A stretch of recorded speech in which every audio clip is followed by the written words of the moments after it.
Olá, meu nome é Juliana e esse é o podcast Clássicas Sem Classe, no qual eu procuro dar voz a escritoras silenciadas. Tudo sem a menor classe, claro.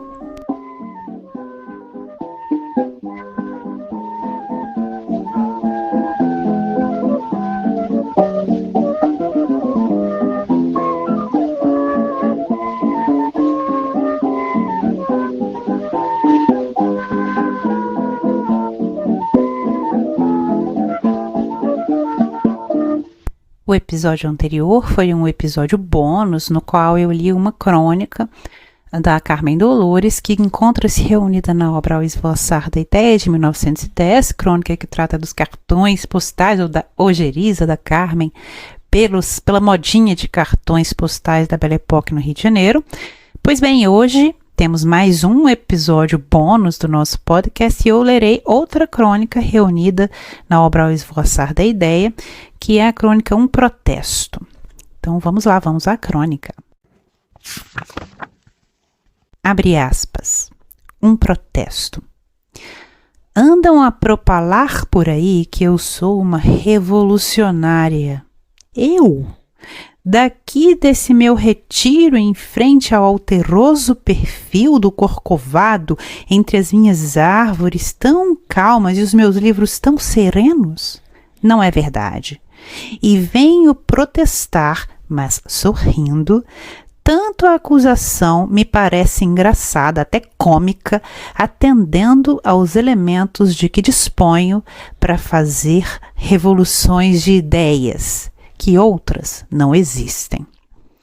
O que há, porém, é o seguinte: assinalam todos o mal como uma lepra incurável e seguem depois o seu caminho indiferentes e tratando egoisticamente da sua vida, à maneira de quem, ao passar por uma rua, deixa cair o olhar distraído sobre o aleijão de algum infeliz que por ali também transita. Que horror, coitado! E acabou-se. Outras vezes a deformidade, a chaga, o defeito, o sofrimento e a anormalidade, enfim, provocam mesmo o riso, como coisas ridículas. Mas ninguém cogita no remédio que talvez se pudesse encontrar para minorar a pena dessa criatura desditosa e vítima involuntária das cruezas da sorte. Pois bem, eu faço o contrário. E é este o meu pecado. Quando vejo um mal que me punge, ponho-me logo a pensar no remédio que talvez fosse possível apontar ao vencido por circunstâncias independentes ou bem independentes da sua pobre vontade. E se o próprio vencido busca por suas mãos esse remédio, acho que ele está no seu direito. Respeito-o e não me rio da sua tentativa. Afinal, leitores, qual é o fim do feminismo? É procurar um remédio, uma porta de saída, um respirador, uma solução para situações tristes e difíceis. E por que se há de ridicularizá-lo? Apertem a garganta a alguém e verão se esse alguém não busca desesperadamente livrar-se do arroxo que lhe tolhe a entrada do ar nos seus pulmões agoniados. Pois é o que faz no mais rigoroso sentido a mulher oprimida pelas leis sociais quando em luta sozinha pela sua subsistência. Não há dúvida que o mais belo destino é o da mulher feliz. Calino já o disse e o conselheiro Acácio não cessa de repeti-lo. Ser feliz, não conhecer essas coisas de lutas práticas e vida exterior. Tudo é lá. A menina nasce e cria-se no doce aconchego do lar, bem farto, entre os mimos do papai e da mamãe e numa ignorância descuidosa de trabalhos e atritos. É galante, engraçadinha, aprende a tocar o seu piano, a tufar as saias com arte, a ter uns momos gentis e dengosos, e as velhas amigas da casa lhe dizem, com uma pancadinha à face: vem cá, meu amor, Deus te abençoe. Assim ela cresce e se casa, tendo ou não tendo filhos, o que pouco importa ao seu caso. A engraçadinha fez-se voluntariosa, mundana, flirteuse, é alegre, é fútil, é chique, é convencional, um pouco carola por princípio, um pouco maldizente por imitação, e nada sabe das elevações nem das realidades de uma vida mais grave. O preconceito é a sua Bíblia, o desdém é a sua linha. Desdém por tudo quanto não compreende, quanto excede os limites do seu estreito mundo de ideias graciosas e mesquinhas, quanto representa aos seus lindos olhos o trabalho e o esforço. O grande escritor inglês, que se chamou Dickens, já desenhou em seu tempo no romance David Copperfield esse tipo feminino que continua a ser exatamente o mesmo. Dora, uma encantadora noiva que vive a partilhar os seus ternos e afetados beijinhos entre o futuro esposo e o querido Totó, coberto de laços de fita, Dora solta gritos de horror e tapa o rosto com as mãozinhas cintilantes de anéis quando ouve a revelação leal do seu noivo que ele está pobre e terá de viver e fazê-la viver do seu trabalho. Pelo amor de Deus, David, não me digas que és um mendigo, senão eu fugirei de ti. Mas que infantilidade, meu amor, eu não digo que seja um mendigo, sou apenas um homem pobre e precisarei trabalhar. Não fales em trabalhar, que horror, o trabalho. Parece-me que já te estou vendo passar pelas ruas de enxada ao ombro. Dora, que loucura, eu não trabalharei de enxada, eu escreverei livros. É a mesma coisa, David. Eu não quero que tu me fales em trabalho, nem em pobreza. Olha, já estou chorando de susto. Abstraindo da época e do natural exagero literário tendente a imprimir maior relevo ao estudo, não é sempre a mesma coisa? Ora, evidentemente, esse tipo de mulher é por excelência o tipo feliz e invejável entre todos. É o do gentil passarito de garrida plumagem, que vive dos beijos do sol e a ele rouba os reflexos brilhantes com que seduz todas as vistas. Sua missão é simplesmente a de agradar pelas aparências. E o homem diz no seu másculo egoísmo: a mulher deve ser isso, um entezinho frívolo, fraco, delicioso, que nos encante sem nos disputar a autonomia exclusiva em certos terrenos. Perfeitamente, mas encaremos agora o avesso da medalha. O papai da mocinha encantadora pede um emprego ou quebra, empobrece, e eis a galante criatura em frente a uma situação completamente mudada. O velho morre de desgosto, a viúva, anulada por um passado inteiro de frivolidade, não tem iniciativa e recolhe-se ao fundo da casa, inerte e chorosa, a gemer, fingindo que remenda roupas. Entre nós, isto de remendar panos, enxugando de quando em quando uma lágrima, é muito bonito, muito virtuoso, mas tem um inconveniente. Não fornece o pão. Para ganhá-lo, é preciso a energia e, sobretudo, a ação. On y soit qui mal y pense. Em tais condições, que pode fazer a filha família que já não tem saias de seda para tufar, nem velhas amigas para lhe darem pancadinhas na face, dizendo: vem cá, amor, Deus te abençoe.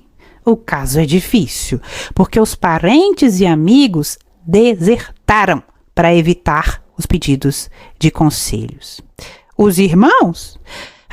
O irmão nesses tempos é mais ou menos um estranho. Ainda se a irmã está numa bonita posição, ele a procura, tirando partido dos laços de sangue para o seu próprio orgulho. Mas se a infeliz se vê em apuros ou sai do plano do luxo para o do trabalho, o irmão vai retraindo-se. Dedica-se exclusivamente à nova família que constituiu para o seu gozo, mulher e filhos, renegando o resto. Acontece, pois, o seguinte: ou a moça decaída é realmente um ente fútil, insignificante, que se lança no parasitismo sem dignidade, pedinchando entre as velhas e esquivas relações, vestidos usados e chapéus servidos para fingir ainda uma relativa elegância que a ninguém ilude e cujo fim é caçar talvez um marido, ou a moça empobrecida descobre de repente, ao látego da adversidade, germens de energia no fundo do seu ser e reage contra a apatia, desenvolve os seus recursos para a luta, atira-se, enfim, valentemente ao combate pela existência. É a normalista. É a adjunta que vai cada manhã interrompendo seu belo sono de mocidade para os subúrbios distantes, com uma simples fatia de pão e carne no bolso, como única refeição até o cair da noite, quando regressa a casa esfalfada, enrouquecida de ensinar crianças, triste e abatida.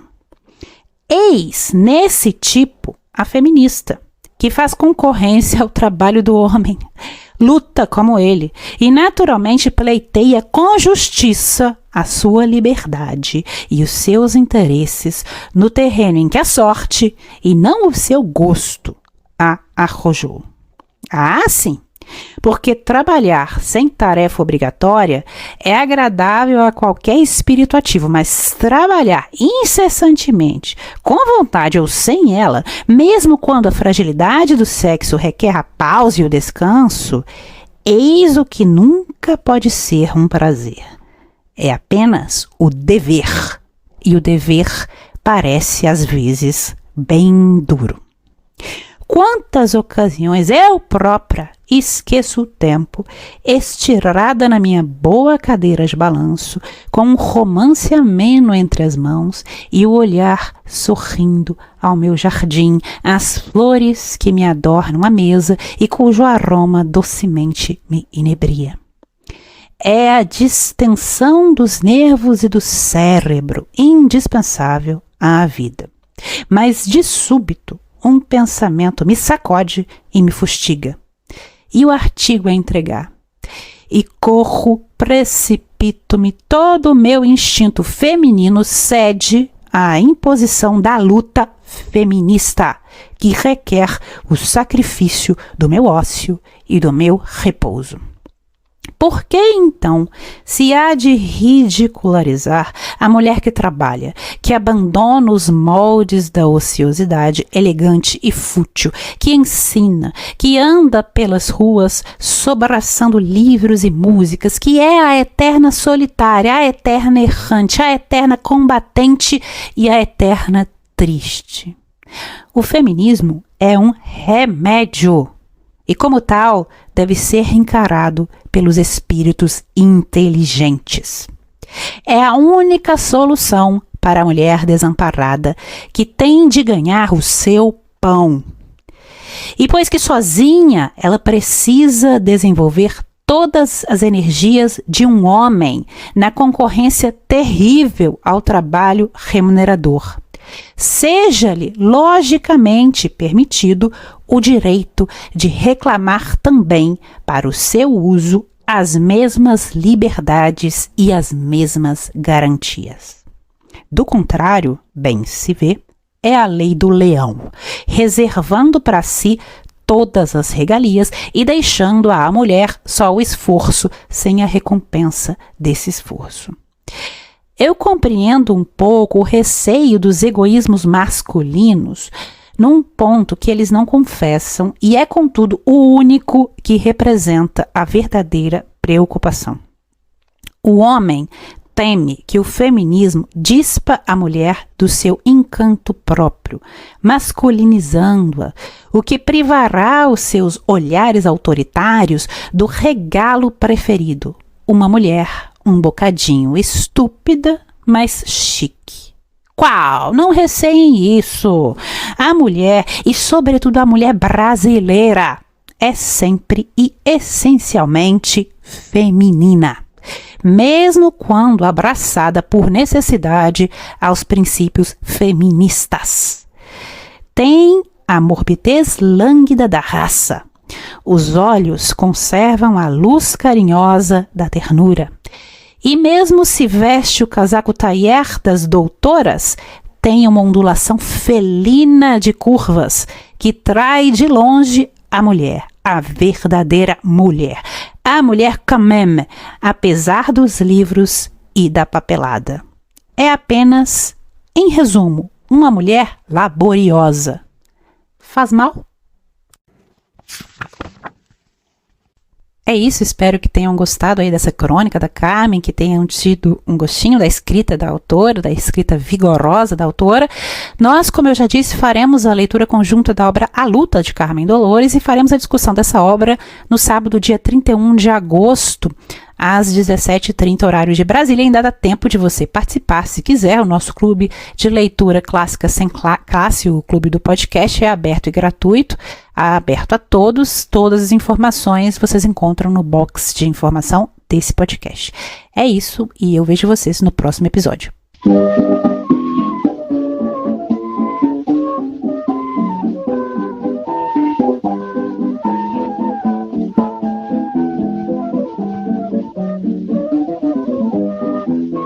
O episódio de hoje foi escrito, produzido e apresentado por Juliana Brina em 20 de agosto de 2024.